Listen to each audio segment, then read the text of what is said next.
ఇది మా పరిస్థితి.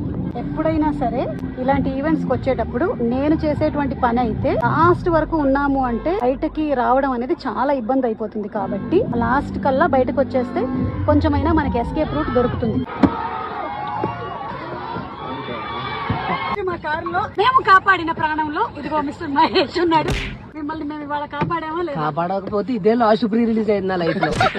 ఇంకా 2026లో బోల్డ్ షైన్ చేద్దాం అనుకున్నాను. ఇదే లాస్ట్ తమ్మనేలు అయ్యేది. ఇక్కడ మొత్తం డోలకు వాయిస్తానే ఉన్నారు కదా మేడం. మొత్తం పొడికి ప్రతిసారి నాకు సులువుగా ఉంటుంది అనుకుంటున్నారా?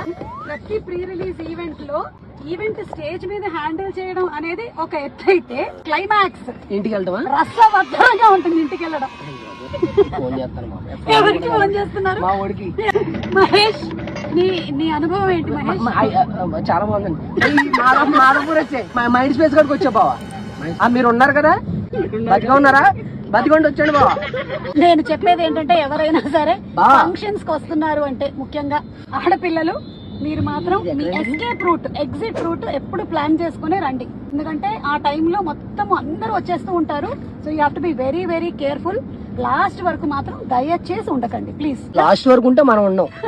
ప్రాణాలు కాపాడుకోండి నాలా తెలివిగా. సుమక్క కారులో ఎక్కి ఇది వెళ్తుందండి. దారి కూడా గుర్తురాట్లేదు జనాలుగా. బుర్ర తేడా వచ్చేసింది మొత్తం.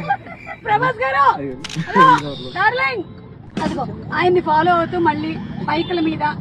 పాప మీ అమ్మ నాన్న ఇంట్లో వెయిట్ చేస్తున్నారే, నీ దుంపదేగా. మెల్లిగా వెళ్ళు మెల్లిగా వెళ్ళు. మా అమ్మ తర్వాత మీరేనక్క జన్మనిచ్చింది నాకు. ఇక్కడ ఎక్కడో